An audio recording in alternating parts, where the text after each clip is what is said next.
Hello. We're back. Carla V Thinks Out Loud, episode 18. Is that 19? No, we're 18. I'm pretty sure Cody Dove was 17. Yes, we have another comedian because I love comedians. We have Caryn Carson here today. Thank you for joining us. Yeah, I'm glad to be here, Carla.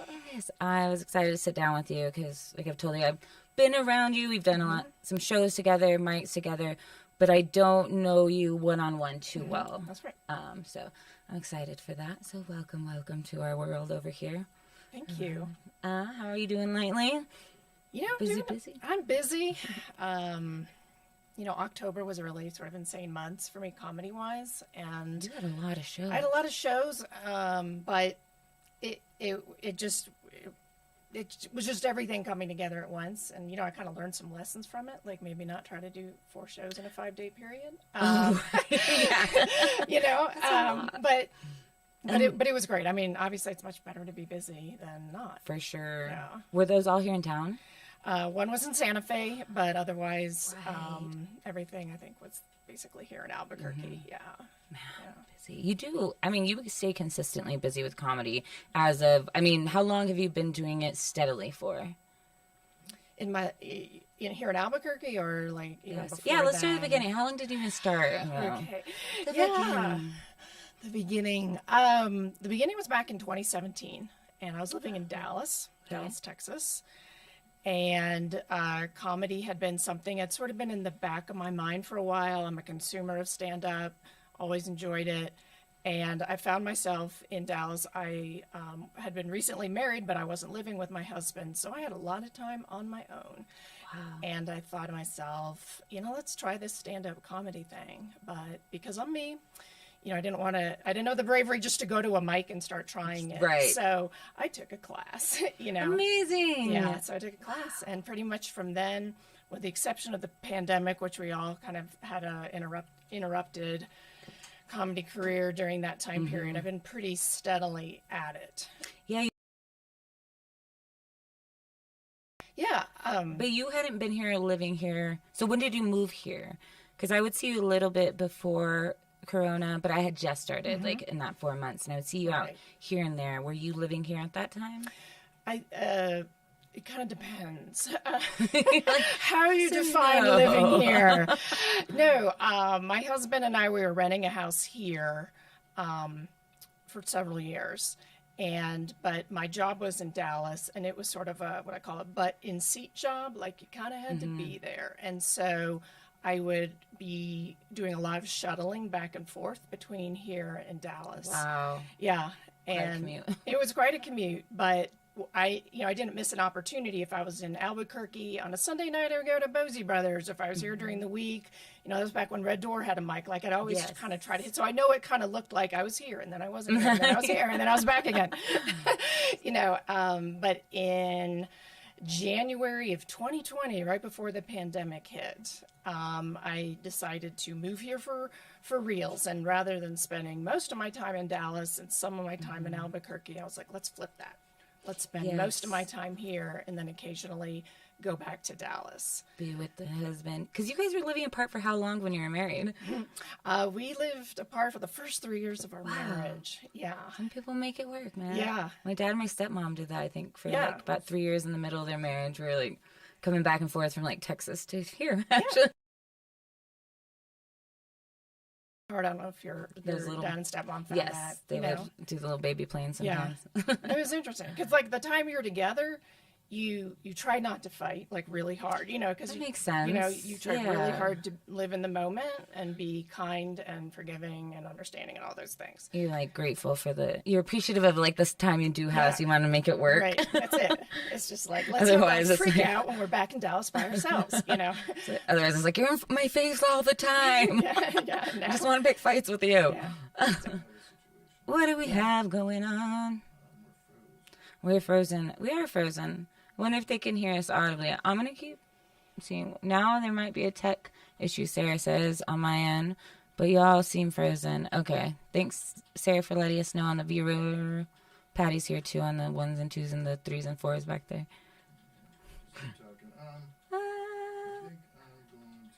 They can hear. Thank you for letting us know about the hearing part. They can still hear.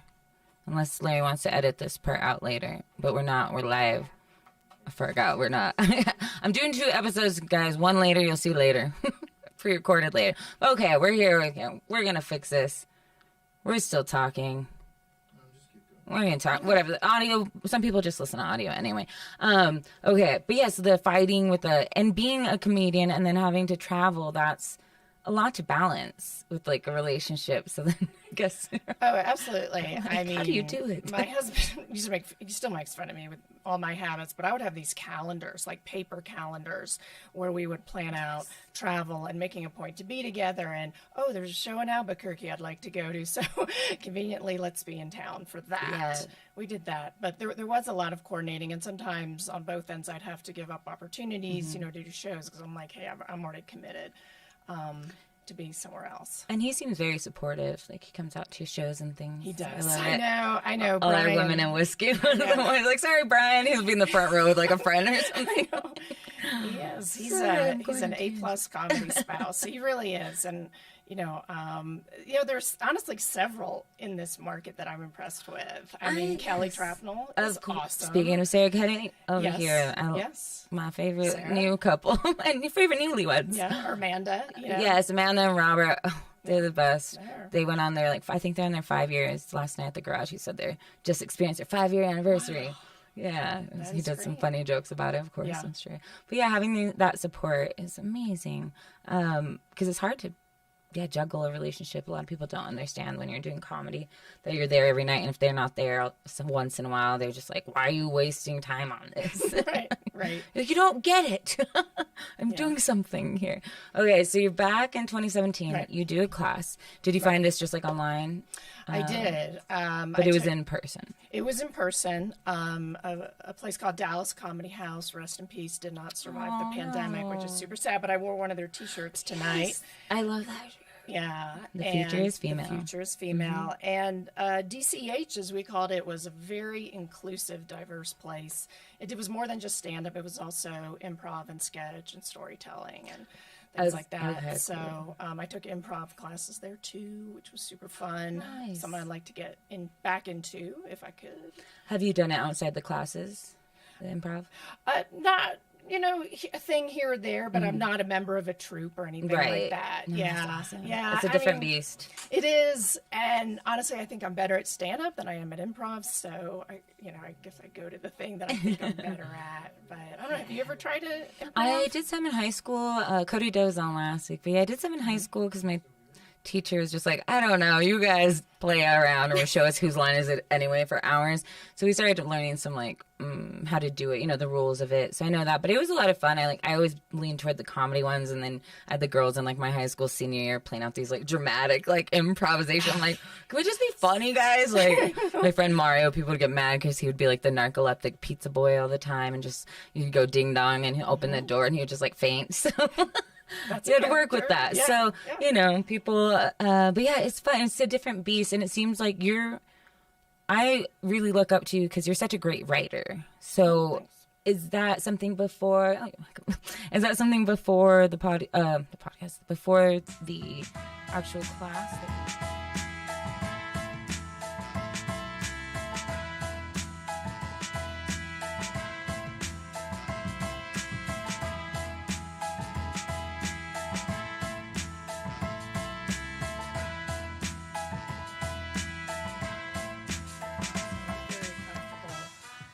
Sitting at a computer, sitting with a pen and paper and trying to write some stuff out. I still struggle, no doubt about it, Carla. I appreciate the compliment. I struggle, honestly, a lot with comedy writing, a lot of joke writing. What do you feel is your block? Because I have, oh my gosh, blocks. Yeah, where you're just I'm going to get through this. Or do you go in waves of writing, or do you force yourself to sit down? What is a way that you can get through the hardness? I have discipline maybe in one respect, and that's if I think of a possible funny premise or a funny experience happens to me, I try to write it down right away. Mm-hmm. Even if it's not I have an hour to spend time fleshing it out. Even just a few words or something. Yeah, just a few words. And then I find that it often sort of percolates in the background of my mind for a while. Like I'm doing, I've been working on a joke at Mike's the last few weeks. You probably heard it. It's a silly joke about Home Depot. And it's been in my head for 6 months, because it occurred to me when I was going to Home Depot a lot during the pandemic because we were trying to get our house fixed up, the one here in Albuquerque. And, I didn't know how it would work or why it would work, but that's like the one discipline I have is write it down and keep it somewhere where you can get at it. Yes. And then sometimes Inside Out I find is a great place for this. Like I have just like a few notes on a piece of paper and I just go up and I start ranting about the topic loosely based on what I've written. And I find honestly that to me is a more organic way to quote write the joke than to sit down and write it out word for word. Oh my gosh. What do you think? I feel like I'm talking to myself. That's kind of what I found because before it was like verbatim I had to be, and I have to structure the end perfectly, and now it's like I'll write some out, but I'm gonna let this kind of form online or form like on the stage a little bit. And then do you record yourself though? I sometimes do, but because I find that helps. It help, but I hate hearing my voice. That's like, I've recorded things and I don't listen to it. I'm not saying your voice that I'm hearing, but yeah, hearing your own voice, it's just like, oh, poor Larry over here is really struggling. You guys should see him. He's getting aggravated. We have the situation is still happening. But Bug D said I fitted tonight. Thank you, Bug D. It made me feel good. We're just going to audio. If it pops back in. Sorry, Karen. We will have everybody back. But Bug D saw my outfit for a minute. Thank you. I was wearing a rad-ass jacket. It's too rad, apparently, to be on screen now. I broke it. My thrift. It made me feel better about my moving situation. I was like, I'm just going to wear something fun. All right, so I guess I'll just take it off and we'll just kick back. Do you want to take off your shoes? Like, do you, I don't know, do you have some basketball shorts under there? You can just like take off your pants and be comfy. This would be like work from home. Yeah. Larry will figure it out by the end. Watch. We'll just be like, this, no, it's fine. What ended up happening? Restart the program and then the show ends. Okay. Just continue on with audio. What do you want to do? Doing audio. Okay.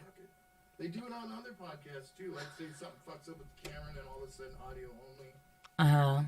So fuck it. It's because my witchy vibes throw off all that electricity. I have been electrocuted, I've said it before so many times. Or I walk up to something, a machine that's totally working.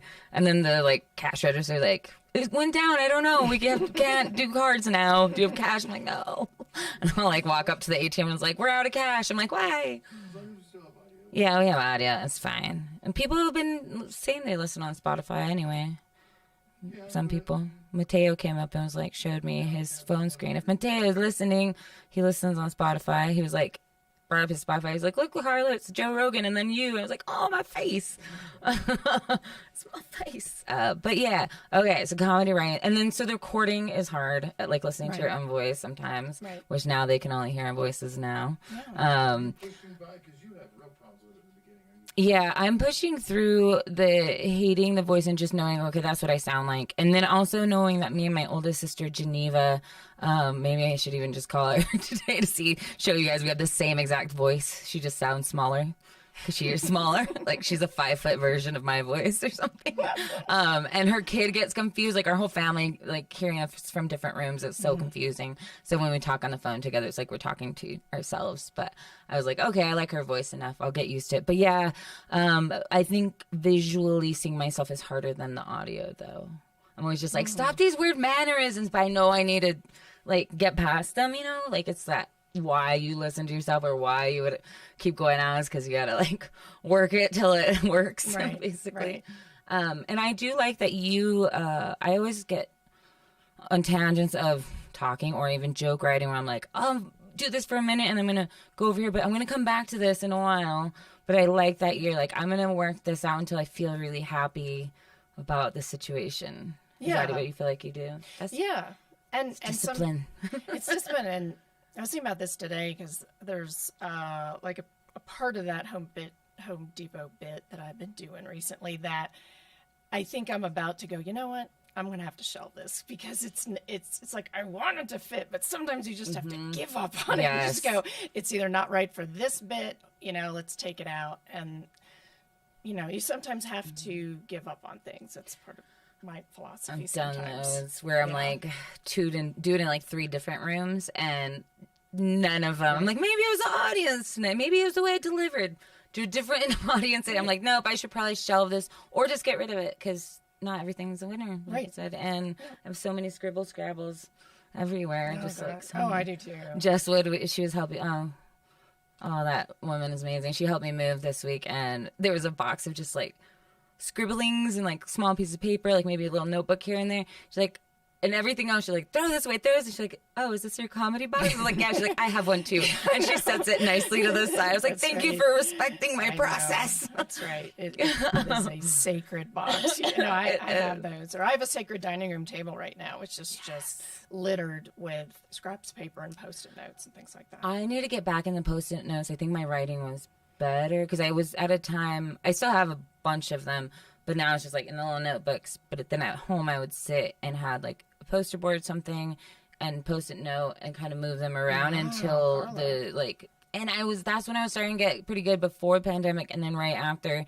And now I've just been way less disciplined, but you're reminding me of that. I was like, I need to do that. But yeah, moving them around till like it works. Are you a visual person, Kind generally? of, yeah. I'm kind of everything. I did a test at some work where it like you're more like, oh, whatever can stay. And I was like high on all of them. I was like, am I just needy? Do I just need everything? You're a full sensory learner. Yes. Really no, I just need everything. But yeah, that helps. All the like scraps, the dining room table. I had a desk that also this week, Nat D came over and helped and cleared this desk that was a lot of the little is this important? I'm like, yes.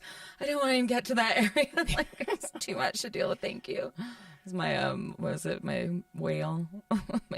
What's the Moby Dick thing? Oh yeah, it's my big whale. I'm so bad at sayings. I'll say instead of no. My sisters make fun of me all the time because I'll say like instead of what am I, chopped liver, I'll say chopped lard, and I mess it up constantly.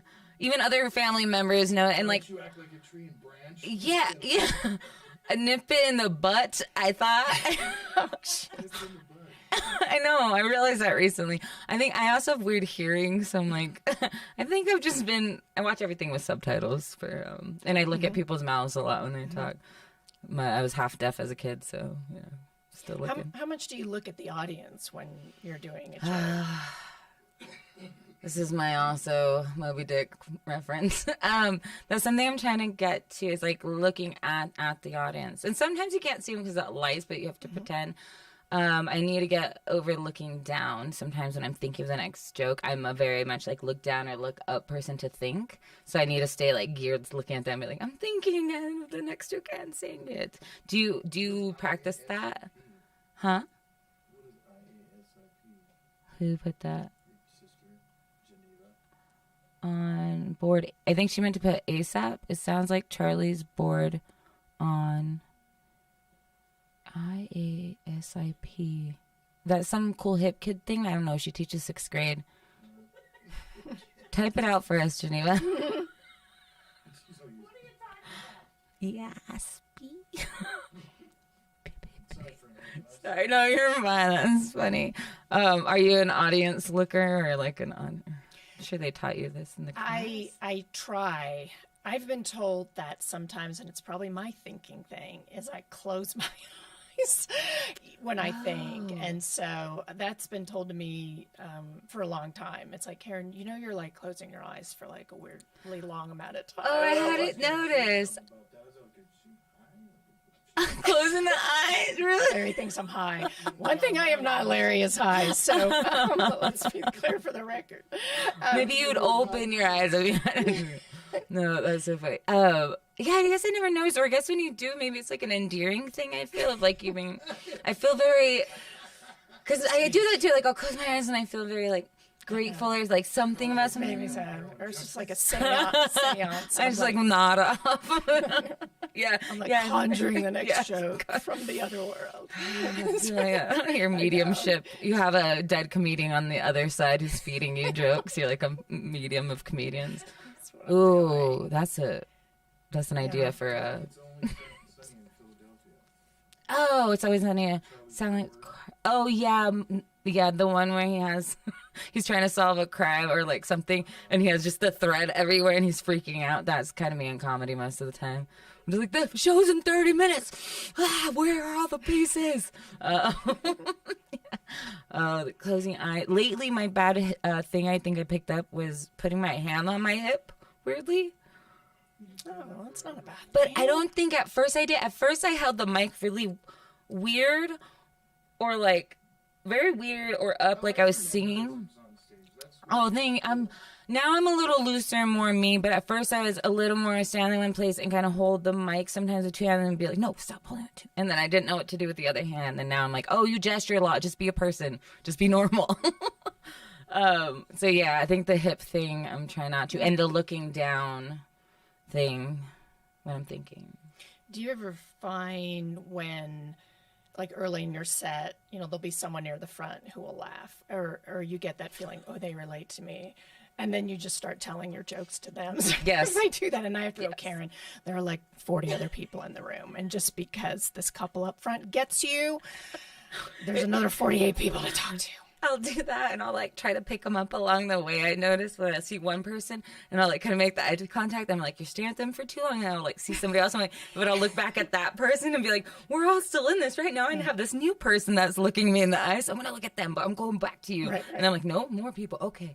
And I'm trying to like gather them together. I'm like, you're gonna look at me. Yeah. But it is yeah. Or I'll stare at a friend. And I'm like, they've heard this joke. Why am I looking straight at them like a comedian just because they're safe? I don't know.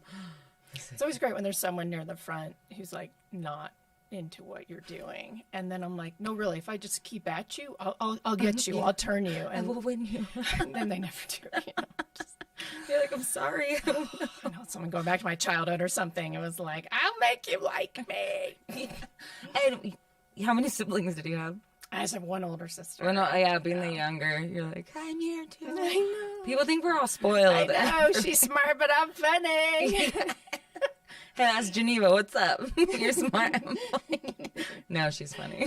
I have two older sisters. I bet your sisters aren't funny. But my whole family is pretty funny. And when my grandpa asked, like, what made me want to do comedy, I was like, our whole family's funny. Like, somebody was bound to try it. Mm-hmm. And he was like, that's true. It's like, all right. Yeah. Just happens to be me. I have nothing to lose. No kids or anything. When you tell people you do comedy, do you ever get the, I never thought you would do that? Do you ever get that? Or because I know you have a theater background, like everyone, like, yeah, natural progression for you. In high school, though, I was very silent as a child. Or, like, not silent. I mean, with, like, close friends or my sisters or family, I would kind of talk or goof, but I was pretty like quiet, like just sit there. And our dad kind of taught us to be that, like, don't speak unless you're spoken to. Playing is for them, like at home, like, very. We were in the National Park Services. It's just very like we're around a lot of adults, so just be very prim and proper and don't play with mountain lions. But yeah, so then when I grew up, I was still very shy and quiet. Maybe in high school after my sister graduated and went to like Phoenix, I was like, I'm on my own. Oh, God damn it. I have to talk to people now. She was my like voice for so long. Then in theater, I just started coming out a little more. And now it's like, what the fuck, Carla, shut up. Yeah. Like, it's like, that's why the podcast I'm pointing to. It's like, thinks out loud too much. But yeah, I was making up for lost time. But I did have a friend recently come to a show and surprise me. And they told another friend that was in high school with us, oh, I'm going to Carla Vasquez's comedy show. And they're like, wait, Carla does comedy? And the other friend was like, she was like, yeah. And her friend was like, I don't think I ever heard her speak. Like, what? She's funny? Like, what is going on? I'm like, yeah, so rude. But yeah, it did surprise some of my family. Maybe not surprised, but I think some of them always maybe secretly were like, I would try that someday. I never did. So like they're vicariously maybe living through me, hopefully. Yeah. I don't know. Yeah. Did it surprise your friends and family when you wanted to do comedy? Or was that something you always wanted to do? No, I don't think I ever articulated it. I was in debate club, but not like in theater. So I can see why people are like, where did this come from? But even to this day, people who know me from other parts of my life, whether it's church or book club or day job, they're like, you do comedy? And I'll be like, yeah. And, and they'll go on about, you're the last person I thought would do it. And I'm like, okay, now you're offending me and you should shut up. Like, thanks? What do I say to this? Like, what am I supposed to say? Right? How long do I have to listen to you question why I'm, doing something that you think is not natural to me? But you are, you're unassumingly for like every audience though. Like you play over well in like every audience I've seen you in. That's nice. Like Okay. you have a very just not even like, oh, you do clean, because you say some edgy stuff which maybe people will throw out. They're like, oh, her name's Caryn, but I like that you address the Caryn thing. I like that. Yeah, you have a lot of fun up there, and you have like a real stage like presence that I'm always just like, Caryn's on, let's watch. That's funny. That's something I've worked on. Is it something like your stage presence? Do you just have it naturally, or do you kind of like think about it? No, I don't want to say I have it naturally, but I should probably think about it more and be better at it. But yeah, I think it just kind of turns on once the mic hits my hand. Even if I'm not feeling it that night, there's something that just like shuts on where I'm just like, I'm here and we're on and we're doing this. That's great. I don't know. Do you think about it a lot, like before or during, or? I think about it during mostly. I've in addition to that first class I told you about that I took, I've did some online classes during the pandemic, and I took some in-person classes in Dallas additionally. And one of the things that really has helped me is to think about occupying the stage, because like you, I grew up where little girls should be quiet unless spoken to and sit with our knees together. Your hair is always curled. Exactly. Take up as little room as possible. Oh, yes. That's probably why I have spinal issue. I'm sitting always like that. I'm always just like, I don't want to be small. I want to be small. Right. Yeah. Raise your hand when you want to speak. And so it's not natural for us to do what I think guys, and I'm probably going to get in trouble for saying this, guys do it more naturally. They spread their legs naturally. They get on the stage and they're like on the edge of the stage, and many successful comics like really possess the stage. And once I got the advice of take up as much space on the stage as you can. And I'm like, that is so weird, but I'm going to try it. And so I sort of intentionally do that. I try to move around and I, try to do act outs and things like that. But, we have some great comics in the scene who do that very well. Zach Abeda is probably the ultimate example. He's my most of physical using the entire stage, Yes. and there's a young woman who's getting into comedy now who's been to a few mics, and she was like, can you give me a tip? And I'm like, one thing I see, and we were at Revel at the time, I'm like, look at how every guy stands on the edge of the stage close to the audience. You were like 4 feet back. To me, that's like you're being diminutive, and unless that's your character on stage, just try standing at the front of the stage and like believing in what you're saying, and see what happens. I don't know. For some jokes, I go closer to the front, I think. Well, I think because I had one where I was close to the front, and then one time I think my toe, whatever, but then I'll overcompensate and move too far. What am I doing? I also have a fear of falling on stage. I don't know. Like, that's a very real fear of mine. It's like tripping on the cord. Now I'm not fear. I've ruined it for you. I know. I have, the cord is always my issue. I always end up stepping on it or something. Or I'll do, even here, I'm trying not to anymore, do the, just twirl the, like, cord in my fingers with, like, headphones or, like, mic cords or something. I'm like, stop messing with the cord. You're gonna fuck up the sound. Like, just chill. And I think it's just little nervous habits I don't realize that I'm doing until then later. I'm like, wait, why was I messing with it? So I'm trying to be more conscious in the moment, I guess. And take up the stage. One thing, I don't have too much thing of like being too quiet on there, because in theater they taught us to project. Like, they're projecting. I had a cousin come to a play and we didn't wear any mics or anything, and he was further back in the audience. And he was so shocked when I came on, and he was like, is she speaking in a speaker? Where's the speaker? How is she that loud? How can I? And obviously it was a nice built theater, so acoustics, but now even when the mic's messed up, I'm like, they're still going to hear me somehow. I don't know whether it's from here or here, but we're going to figure this out. Because some comedians, you can tell when they're new. It's the mic's far away and they're very quiet. Right. And everybody in the audience, all the comedians are always like, mic closer, like gesturing it to their face. Right. But yeah, the mic habits. Oh man. So okay, this class, how long was the first one? And then when did you start doing, like, when was your first set out in the world after this, like, whole wrap up of the first? Yeah. I think 6-7 weeks was the length of the first class.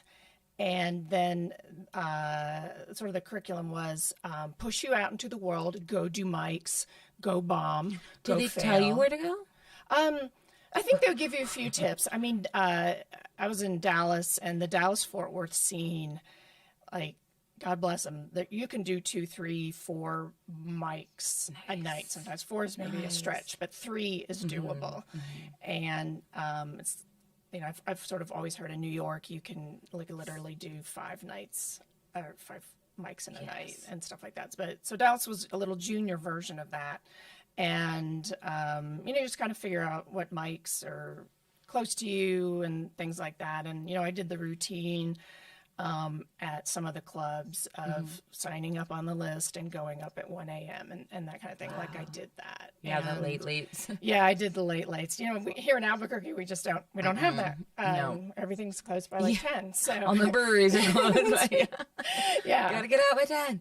So I feel like, tell me if you agree with this, especially with comedy, there's so many reasons to turn back and go back home and watch Netflix. You know, there's just so many, you know, whether it's stage fright or getting a bad reception, you know, from an audience, or the late nights or the whatevers, or, you know, parking downtown, whatever it is. There's so many reasons that you have to get through it. But sort of like once you break through it, you're like, I got this.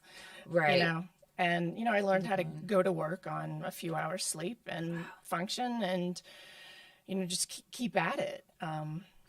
So, yeah, I was doing that. But I tell people, no one cares, but I tell them anyway, is that from the time I started doing mics to the first time I was booked on a show, it was probably 9 months. And I think here in Albuquerque, there's well, I've been doing mics for a month. Where's the show I'm going to get on? I'm like, you know, here in Albuquerque, it's a blessing that if you're good at, you know, you'll get that opportunity. Yeah, it's true. We do have a smaller, like, pond here, so it's easier to get bigger here, at least in the city, I think, if you're good and you're consistent and people are seeing you, and even something, you know, I think you've started doing your own shows, right? Running in a show.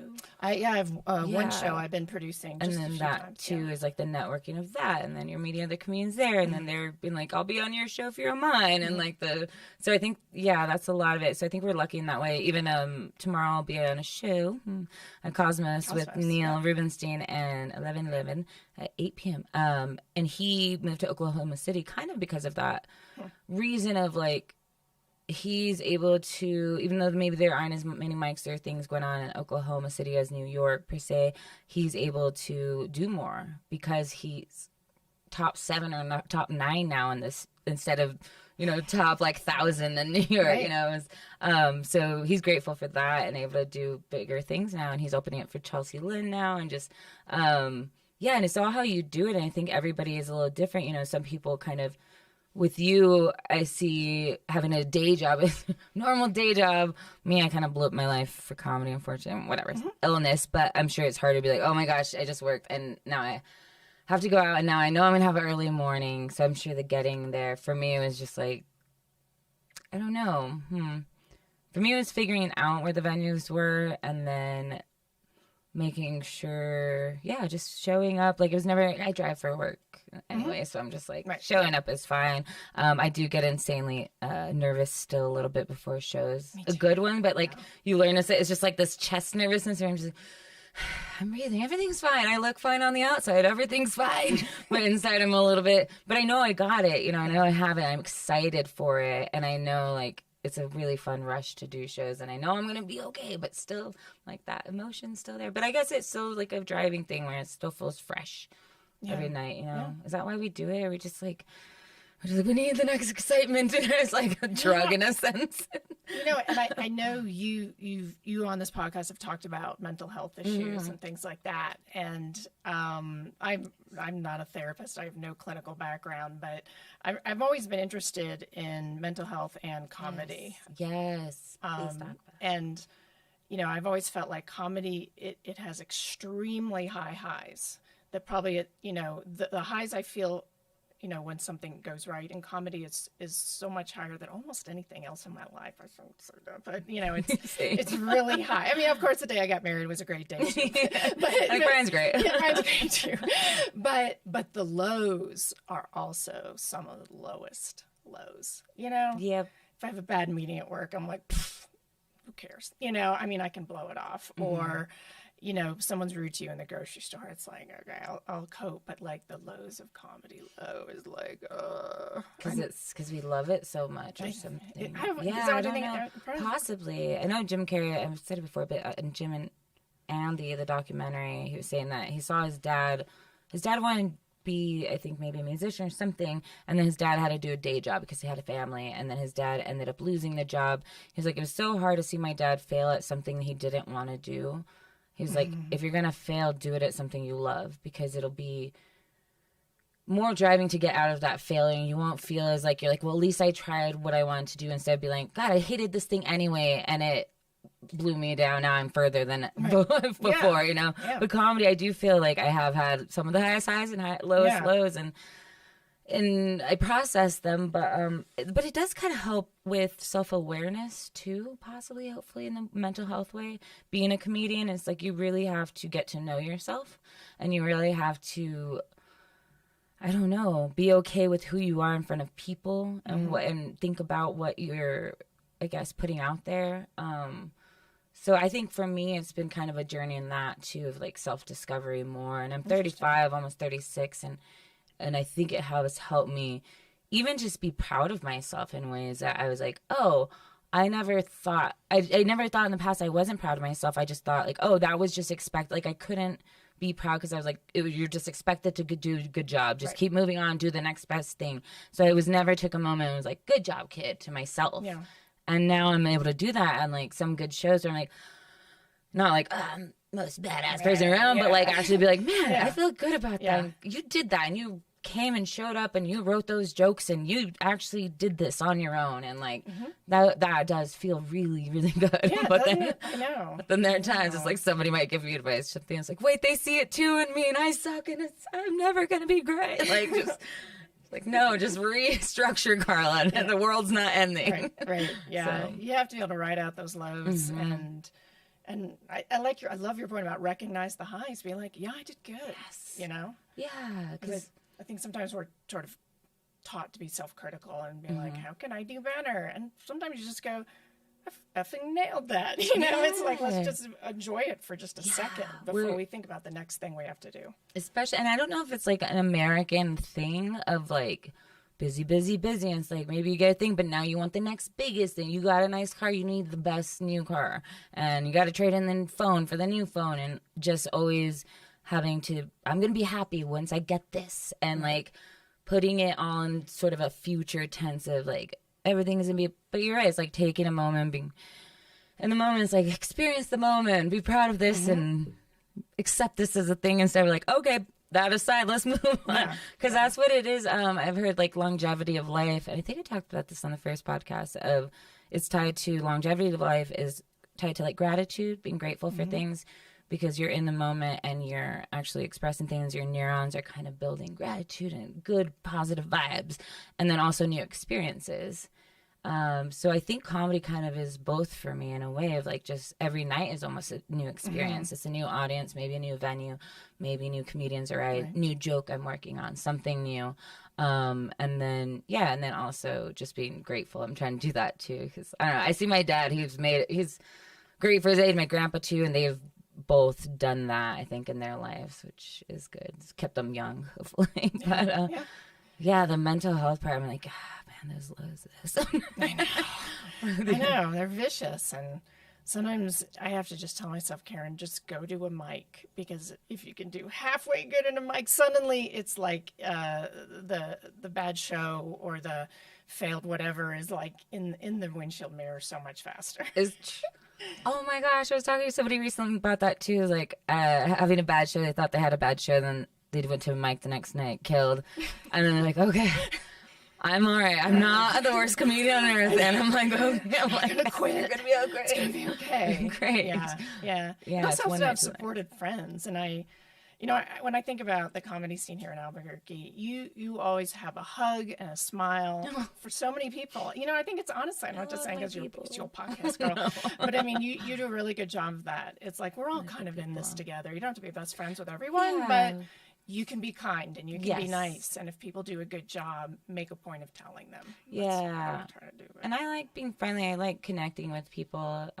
I can be very introverted, but when I'm out in the world, I'm like, I want to connect with people and get to know them. And that's part of podcasting, is just like hearing the human experience from a different perspective that is not my own. And just having a few conversations with somebody and you're like, oh, they're like this. I like the scene we have here right now too. A lot of really good-hearted people, very supportive, like you said. And they were talking last night on the BS show about like people weed themselves out that are the bad eggs, whether they're up there just for shock value or just up there to like, oh, I thought I'd try this because I'm with my friends, and do it for 2 weeks, and they're like, yeah, I don't know, it was fun for a minute, and they're like, I'm done. And then there's some that are just like, I have the bug. Did you get the bug right away when you like started going to mics, or did it? I think I got the bug. I think I got it. I'm like, did I? I think I did. I mean, something has to propel you for those, I'm 48th on this open mic list. Something has to keep you going, because every other thing in your brain is like, go home, go to sleep, you have work, But I think I did. And, I'm conscious of, these highs we've been talking about. It can be very, I don't know if addictive is the right word, but it's like you always want the next hit of that. It does feel kind of like a drug. Somebody new went up last night at the garage. He was like, I feel like this high after. He did a pretty good job for his new set. I was proud of him. And he's like, I feel like this. Do you always feel like this? Oh, man. Last night they were about 20, 22. But Saturday, I think they were like 30 to 40, dude. All vax. Like, yeah. And sometimes, even if it's 10 people. Last night, I bet probably out of the 20, maybe 15 went up. It's the majority are comedians. And then maybe like a girlfriend or friends of friends. Sunday nights is all comedians. Huh? You guys don't promote it or anything? No, once in a while I did. I think for William Willer's thing, they for his roast this past Saturday, they put out a flyer for it. But they're going to start doing more. For a while, it was just because, like, who's vaccine, like who's, it's COVID of a lot of us, we were keeping it small. And now, last night was a different kind of crew. Now you'll see a mix of different people. It's not the same people every single time, which is nice. I guess Sarah Kennedy went the other night. Like I said, Kendra was there last night. And who else showed up that I was surprised? I can't remember. Justin Shipler and Austin, my dungeon masters. They showed up last night. But yeah, it was a fun time. But yeah, the bug of, I don't know, just getting up and like that high. Mm-hmm. Yeah, this new dude, he's like, you feel like that? I was like, yeah, when you get a set, even after open mics, you feel that like high still. It's like, I don't know, are we addicted? Is it just a different drug? I think she's addicted because she's a lawyer. Oh. She's used to speaking in front of people. Why are you talking to the microphone? Maybe you just got used to it. I don't know if you guys can hear, Larry. New where it's like dope. Like a dopamine. Do you just, being a lawyer, do you feel like that's anyway? Being a lawyer is not a dopamine rush. I'm sorry? At first it had to. I'll say this, there are different kinds of lawyers. When I did courtroom work, it was very similar. I think I remember saying the highs are very high, the lows are low because, it's your client that you have not served well. Because you're probably just in a conference room. Right? Yeah, especially pre-pandemic. Yeah, I mean, like basically, as Larry would say, I'm more of a conference room lawyer these days, and so like I'm very grateful to have the career and the job that I do, but it is not. There's no dopamine involved in my day job. I mean, Just papers and computers. Yeah, I mean, It it's would be just, exciting if you were like a court lawyer. That's a murder. I see you. That kind of stuff. Slam your hand on the podium. That went on today at the Rittenhouse courthouse. Jesus. Is that today? Oh, that was yeah. today.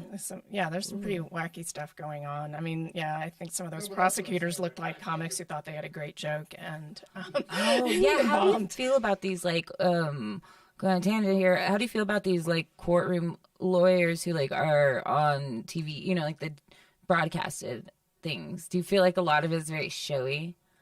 I think anyone, lawyers included, will act differently when they know the cameras are on them or CNN is in the back of the courtroom.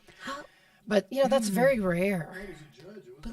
It was the prosecutor. He was doing all kinds of weird stuff. But I'd never seen a judge go off like that. Yeah, it's really bad. I mean, it's sort of like the ultimate heckler is when a judge, goes after you. I mean, I've been fortunate. I got dressed down maybe once or twice, and I was not in the wrong, but there were no TV cameras there. It was just, you tell your client to answer these discovery responses or else, like that kind of thing. Caryn has a fiery side. You know it. Yeah, but, I see it on stage. But, I've been in like negotiations where you maybe employ some of the things that we learn in comic, like learn in comedy, like, you take up space and you get in people's faces and, you make your presence known. That's not my normal, like that doesn't happen every day. But that's just the nature of my work. Like, I think if you were a prosecutor down at Bernalillo County Metro Court, I bet they have dopamine highs all the time, I would think. Yeah. But that's stuff we got going on here. That's interesting. Yeah. Sure, but I mean, Larry, you're not wrong. I mean, I think learning to speak to an audience earlier in my professional life, I'm sure has aided me as a comic. I think it has to. I think you're right about that. Did you have stage fright growing up, like as a kid, or? Because you said you did debate. Debate. Yeah, I was a big nerd. As one of our other comic friends would say. I don't remember having stage fright. I think, and I've thought about this and I've read some books about it. I mean, there's no doubt about it. I'm an introvert. No doubt about it. I own it. I am.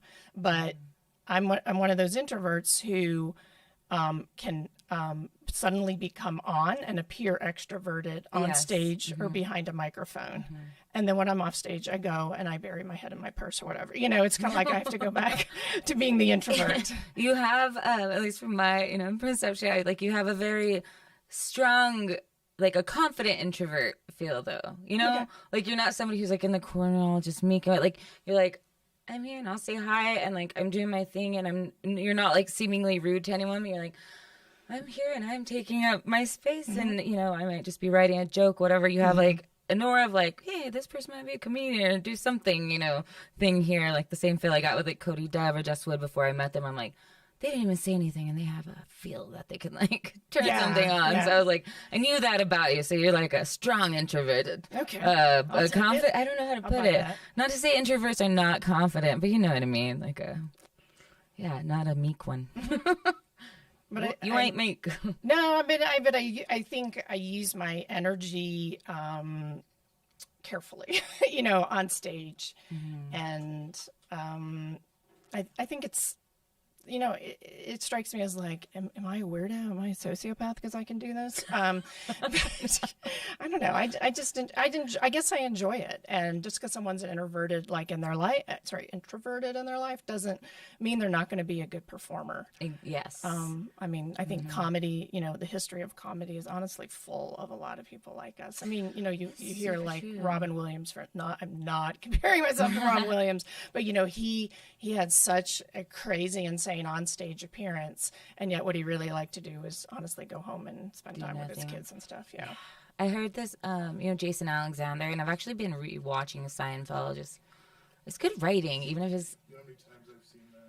I haven't watched it straight through, front to back, like in that way. I grew up with it, and it was always on. I've seen every episode, I'm sure, a bunch of times, but never Like, how many times have you watched all the time? And I just started rewatching again. I'm like on season 3 now. Yeah, talk to it. Talk to it. I tend to skip the first season because it's not It's very like good. 8 episodes or something. But anyway. I've probably seen the whole thing at least 75 times at least. Like I can the writing's great. Well, no, I know what's coming next. I mouth the everything. Doesn't matter what episode it is either. It's sad. It still holds up. I play it in the background while I'm editing, and along with other shows like The Office. Right. I watch that a lot. I do that with like Arrested Development, The Office, or like whatever it might be. All that crap. Seinfeld, I've been watching a lot. And Georgie. I heard him or Jason Alexander on Mark Maron's podcast. And he was saying that in college, like his girlfriend was very confused. Like they'd been dating a few weeks. She'd only really ever seen him out in the world with people. And he was just on and like so social and so just like social butterfly. And then when they were just alone or like just he was at his dorm, she's like, "Are you depressed? Like you don't?" And he was like, she was like, "Is that fake? Like, what is going on? Are you putting on a show? Like, what's happening?" He's like, "No, I can turn it on." He's like, and a lot of it, he said, which I feel like with myself is he's like, "I need everybody to be talking. I don't want an awkward moment. We're all in this together. We're all here. I don't want silent. I don't want I'm going to like control it because I'm nervous. I'm going to make everybody talk and I'm nervous talking." And I think I do that too. It's like, all nervous talk, and I try to be conscious of it not to do it. But then I go home, and if I've had roommates, they're like, "Are you okay? I haven't heard you say a word in 5 days." I'm like, I just don't, I don't know.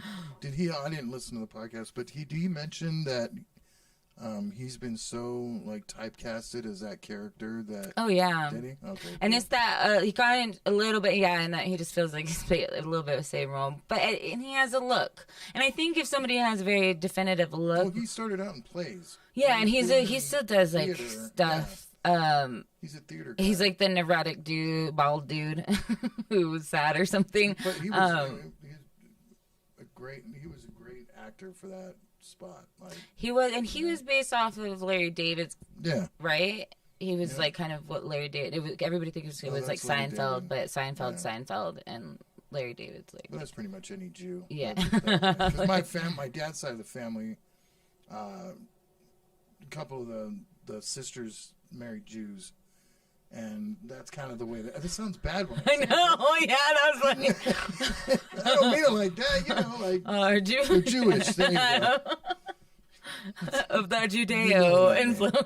Judaism. I'm just kidding, but they married. It's the same situation. Frugalness, rudeness, saying things that they shouldn't really say. That kind of stuff. So Costanza is great. Yeah, I think he might have been a little bit in real life.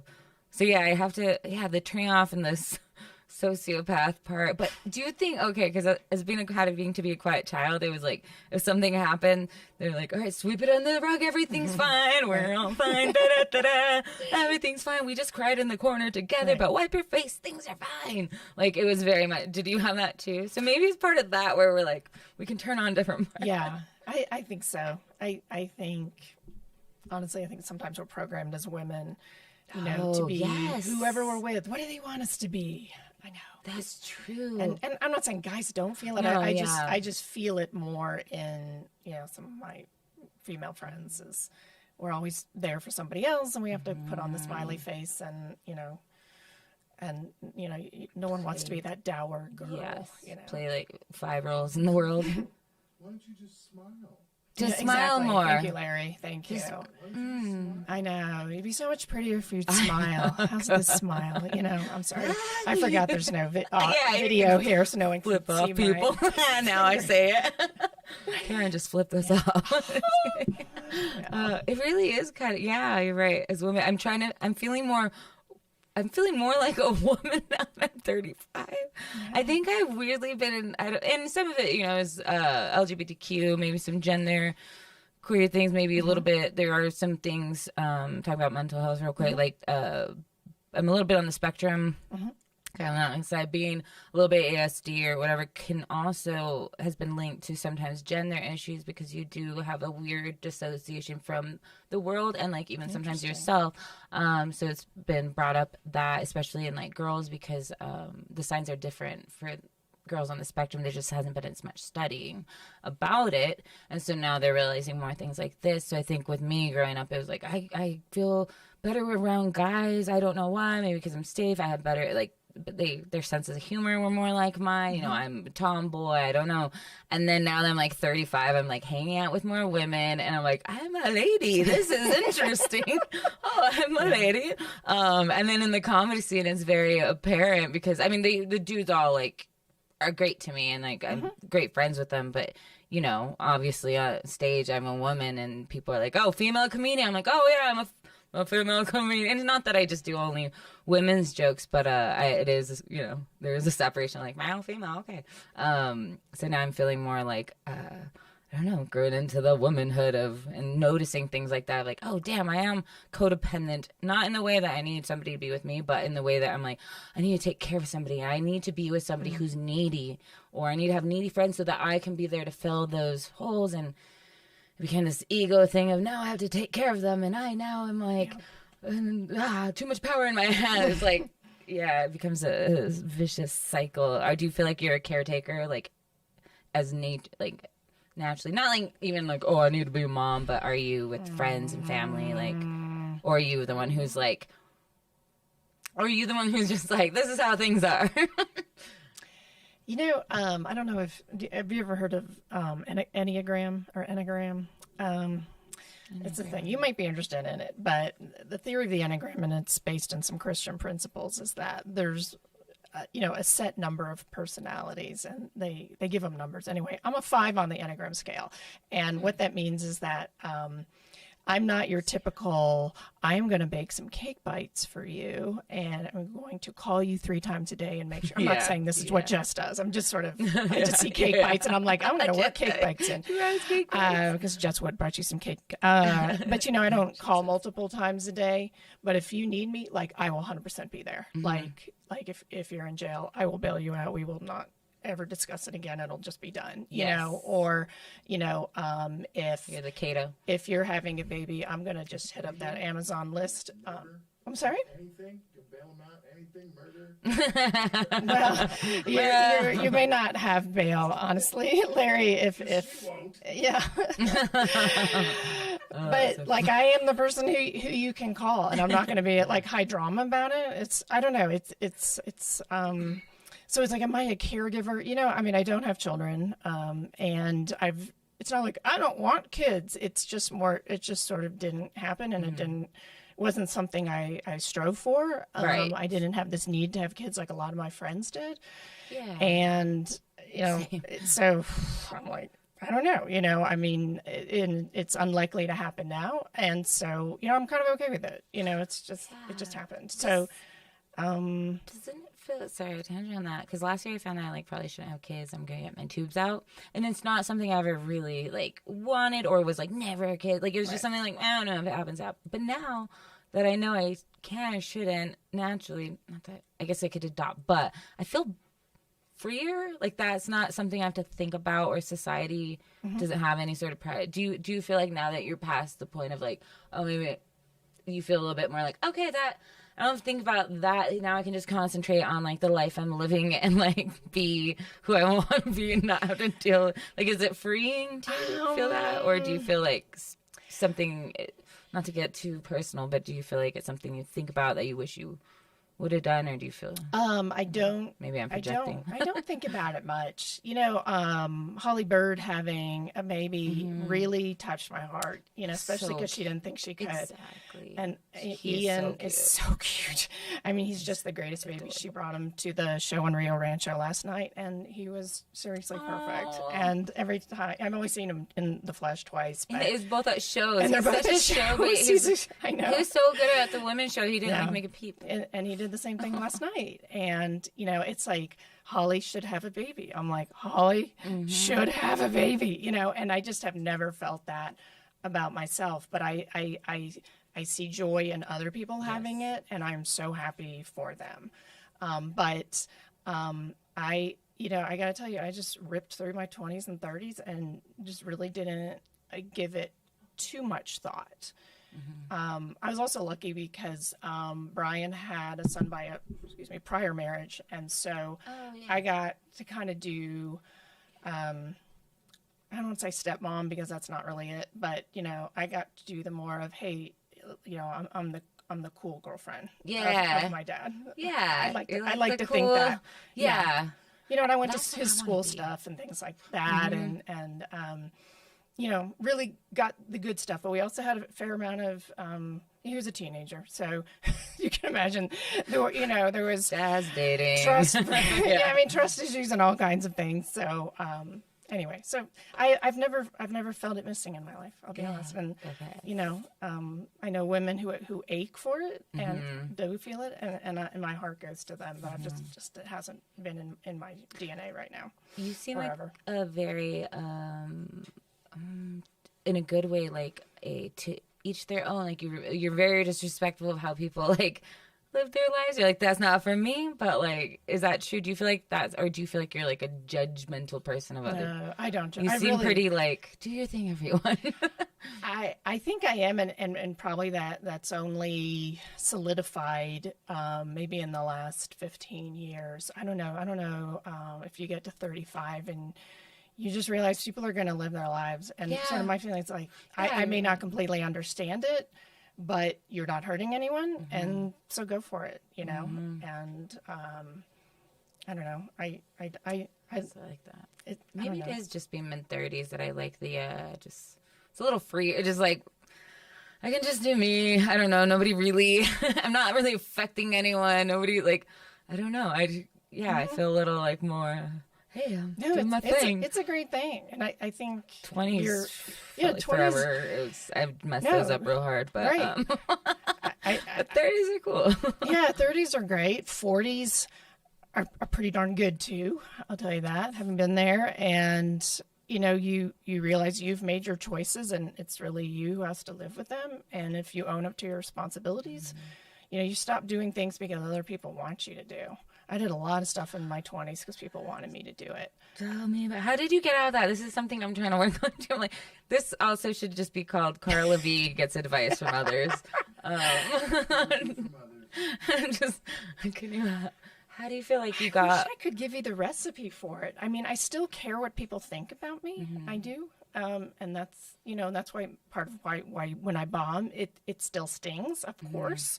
I'm not Teflon, but when, I think it was just a series of events. I bought my first house when I was 30, bought it on my own, and that was very empowering. I lived by myself in my own house and was responsible for it. That's awesome. I made career choices. Some of them were bad. Some of them were pretty darn good, and I've lived with it. And and this is probably part of the sociopath in me, is like, I don't like relying on other people.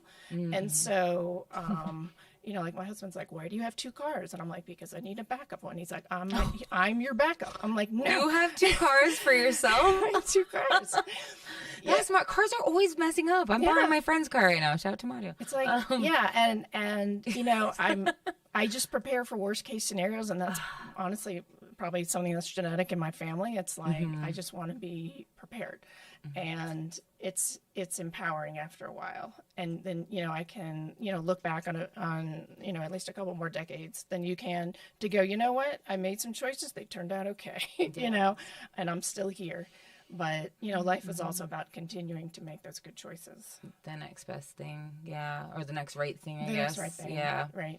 Something I've tried. I'm less of a saboteur in my 30s, which is good. I was a real self-saboteur? I was such, yeah. Even sometimes still I'll see those behaviors like, stop it, Carla, stop spiraling, you're fine. Or like, just mess good things up for no reason. Relationships, I do that a lot where I'll cause problems because it's too much pressure to like have to be with a person. So I'm like, I'm just going to cause problems so then they will break up with me. Like, it's just crazy in a way. Or I just stop talking. I just like, I want to be there, but then it's also, I don't want to be needed So it's like this hard, like, I want to be independent, but then it's like, I want people around, but then I want it alone. And you're right, it's just doing stuff on your own and kind of like building, I guess, your own life and not wrecking it every 2 years.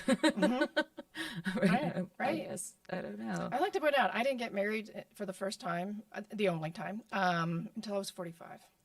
That's awesome. And believe me, like there this- was pressure. It's like, what are you guys doing? Why are you still together? Because my husband and I, we dated for like 17 years. Oh, wow. And, you know, I'm just like, I'll do it when I feel like it. That's so cool. You know? See, this is my style. Engagement? Yeah, were you close ever before? Or was it just girlfriend for 17 years or boyfriend for 17 years and then married? I think, Larry, there was an unspoken commitment within a couple of years. And I think that's especially because my now husband had a child who was 7 when Brian and I started dating. And it's like, I think we all knew when there are kids involved, like, you don't do things half-assed. You know, it's like you should be in it. And I got more and more involved in their lives. And, you know, I wouldn't have done that if I was just like, yeah, I'm just hanging out. And No, I mean, did he ever ask you to marry and then there was a period of time where you guys were Yeah. Do you keep asking? You're like, no, not yet. Not yet. no, he did not ask. And I didn't either. But we dated in Dallas for many years, and then like something like 15 or something. And then he picked up and moved here because he had to leave Dallas. And then, honestly, once he left, that's when he started talking about marriage. I'm like, this isn't the way this normally goes. You don't move to another city and then be like, hey, let's get married. And so we had a fairly long engagement, maybe 2.5 years, maybe. And then mainly because I was like, I don't feel like a wedding. I'm just not into it right now. And I don't feel like planning Too it. much work. You know? Did you end up having? Yeah, I gotta buy 3 more. I gotta buy 3 more cars. But, you know, in terms of empowerment, I mean, who paid for my wedding? I paid for my wedding. That's Yeah, badass. I'm just like, I had the wedding that I wanted to have. I had the number of people I wanted to have. And to me, that's very empowering. And, you know, it doesn't rock you to sleep at night, but empowerment's pretty darn intoxicating too. I need to think about that, and I'm all about that. You can, like, with mental health, I'm all about that. You not even be a different person, but I think you can definitely train your brain to think in different ways that are helpful. I think Like, you're right. even if, like, people say something, even in comedy, that, like, will unlock some sort of aha. Oh, snaps! I never thought about it this way, and now you start to gear in that and be like, okay, I'll get better in this way. And I that's why I like talking to people too, because I was like, the empowerment thing, you know, I need to be more on that bug, because it seems like more of a driving force than just being like, all right, I think I need to be motivated. I don't know. But then having the ultimate goal of like, I'm going to feel empowered and good about myself after this is done, instead of like, stress of doing things. Yeah. And I think comedy is empowering. It I is, mean, yeah. And we've It talked very about, much is. it can suck, but is amazing. the ability to make strangers laugh, I feel So empowered by wild. it. Yeah, we run the energy in that room for however long we're on there, or we should. Yes. We're just creating that energy in the room, and it is kind of magical. I don't know. I like, the feeling back from it. It is a high, like we said. And so you've been doing it. I thought you were doing it a lot longer. I'm surprised only 2017, and then COVID. You're so good. Like, I don't know. Have you've seen Caryn, right? Have you not seen Caryn? Caryn comes a lot. Like, I like doing the shows. I'm like, Caryn. Sorry, I'm just like, well, that's why I wanted you on a podcast. I'm like, really respect you, getting all the people respect. But you have not been doing it all that long, and just working, and that's what shows, like, hard work, taking the classes, actually doing the skill is part of it. And people sometimes think, like, I'm just gonna get up there, which is also part, and depends what kind of comedian you are too, I guess. Right. Also, we're all different. Right. So yeah, that's the thing too. At first I was like, wait, the audience is liking these kind of jokes. I was like, no, the more I gear to the audience, it more looks like I'm just like, like me, like I'll include them, whatever, now more. But if I'm pandering to the audience, it's just, they see through that. So I do things, in that moment that feel good to me and I want to do, and that lets them into my world a little bit. And I don't know. We kind of expand their brains and let them see things in a different perception. I think that's why people like comedy too. It's a little bit of a escape. I do, and I think people are genuinely interested in other people, and there's, they like knowing a comedian has her weaknesses or her blind spots, and I have plenty of jokes about my blind spots for things and my weaknesses, and then people come up sometimes after the show. I bet this has happened to you, Carla, and it doesn't even matter what they say. They're just like looking in your eyes, and they're just like, I get that so much, like what you said. Yeah, I'm just like, okay, because they think they've seen into your soul when they've seen a sliver of you on stage. That's so interesting. You like connect with somebody. I've heard musicians say that too. Of like, hey, do you think people take your lyrics out of context or use them as their own? And musicians are like, that's what they're for. For people to see it in their eyes and like relate. We're all trying to relate in certain ways as humans. I think that's like the biggest power is relating and exchanging energy and things and ideas. And on stage, the people that come up after the women's show is like one of the first times too. And I didn't know that, like, I don't know, I have an issue thinking like women don't like me that much or something, but I don't know. And so like now I'm like, I do well with women. I don't know. I think maybe I'm abrasive or something. And now I'm realizing ladies like me more, but I think for a while I was like, just, I don't know. Also girls guy. Man Barbie. I think man Barbie growing up. Yeah, I think you do both, all kinds of audiences. I've seen it, and you have a joke about I'm dating my shower head now, and I'm like, oh my god. I mean, you know what I mean? It's just a simple, straightforward, almost one-liner, and and I relate. I mean, I can remember when I too was dating my shower head. Like true story. Oh my gosh, it was hard times for a while there, guys. And I really did. Then I like watched Greta Thunberg's like documentary thing, and I really did feel bad about all the water use that I was wasting. Like, just like, fuck. It's for a good cause. God damn it! Like, this poor Swiss girl, wherever she's from, hates me. She hates me. Huh? Yeah, I was like, yeah, it's fine. Oh my gosh, have you been? So you've been on the road. We got to wrap up in about like the next 5 minutes. You do road. How do you do the things you do? Again, I want advice because you just like, I'll see you out in Lubbock. You're in here. You're across here. It's interesting you say that. I think social media gives the impression that I'm like on the road. I'm like, I don't know that I really am. Shows here and there. I mean, having started in Dallas, I had 4 years or so to make connections in Dallas. So I have friends who have shows there, and they still remember me. So I can sometimes go back there and jump on a show. Okay. I've been to North Carolina a few times. I think that's what people think of, and it started as my first appearance in North Carolina at the Idiot Box in Greensboro was just a comedy festival. It's the North Carolina Comedy Festival, which I'll give a huge shout out to. It's run by a woman, and her name is Jenny, and she's the owner of the Idiot Box, and she does a fantastic job with this festival, and I really commend it to anyone who's interested in a festival. And my parents live in Durham, North Carolina, and so. Like, that's a great base because, clubs out of town want to know not only if you're funny, but if you can put butts in seats. Mm-hmm. And when it comes to North Carolina, especially pre-COVID, I mean, my parents are in their 80s, so we're not going out to a lot of small rooms and cozy venues.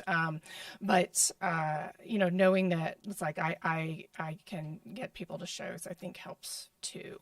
Yeah, you get out there, you prove it. Next time you have an connect out there. Yeah. So then you book maybe where you're going to go visit, like when you're going to go visit, then you're like, hey, what's up? Do you have a show for me? Like when I go back to Texas, I let people know that I'm coming, and like I said, sometimes there are opportunities. Sometimes I just have, to go see friends and just hang with friends and go to their shows, which I've always enjoyed doing. North Carolina, my in-laws are getting together in Arizona in January.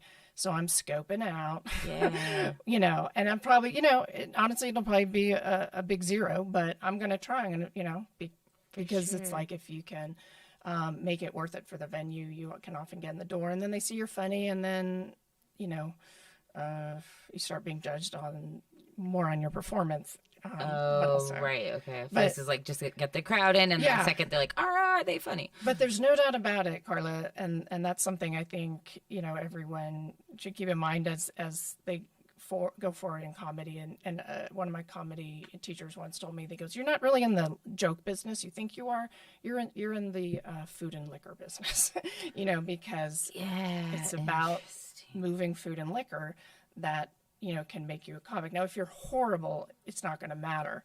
But if you're a pretty good comic and you know, you can work with a venue and get their sales up, it opens a lot of doors. And I think, you know, knock on wood table, Larry's coffee table. You know, I think, you know, the little show I'm doing, I shouldn't say little show. Sarah Kennedy taught me not to put little in front of the things you do, because, you know, you shouldn't downplay it. It's not my little comedy show. It's my badass comedy show that I've only done 3 times, but we're doing it again next month, December 14th. Yes, December 14th. Yeah. It's my big. It's the only one in the room, so it's the biggest. And, you know, I think as long as we keep bringing out audiences who are going to drink the beer and eat the food, why not? Yes, you know, it's like the venue going. has nothing to lose. So you're saying you're December 14th, where at? Brew Lab 101 in Rio Rancho. Brew Lab 101. Who are we gonna have on? Who are you gonna have on this next night? You know, I've only booked one comic for that show, but I'll give a shout out to him. It's Zach Abeda. Yay! I know, I got Zach to do it. So, you know, he'll probably do the longest set of the night. But you know, I want to think about like who's a good comparison, who's a good, you know, collaborator, you know, who will work well on that show. And I haven't made the decision yet. It's important. It's like a mixtape or a mix CD or something. Like, it is. What's the right energy here? Tomorrow, even with the show at Cosmos, I'm gonna ask like Neil and Sarah, like, which lineup should we do? I know me and Neil are going last, or he's going last, but like, who should go where? What are we gonna do? We'll be there tomorrow.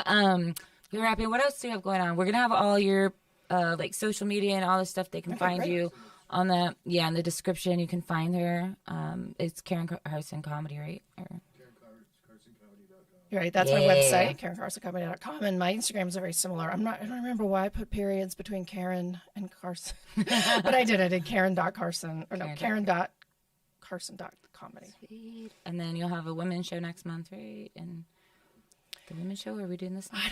I think we're on a slight hiatus. Women's hiatus, guys, but we'll be back. We need to find a new venue. Marie, we're working on that. But with the holidays and things are going to be wacky. I myself, guys, am leaving. So this is tomorrow's actually my last show in town for a while, probably until the new year. And then this is the last live podcast for a minute. I'm leaving to Portland on Saturday for like a month. So we're going to have a couple of pre-recordeds coming up. We'll have Caleb Mulkey and the future dates. We'll have Neil Rubenstein again, even if it's just a short one. And then maybe have some adventures from Portland. I'll send them some stuff, some clips. I'm going to try to do some comedy out there. The scene. I've gotten some names out there. And it'll be fun. You guys know carlavthinksoutloud.com.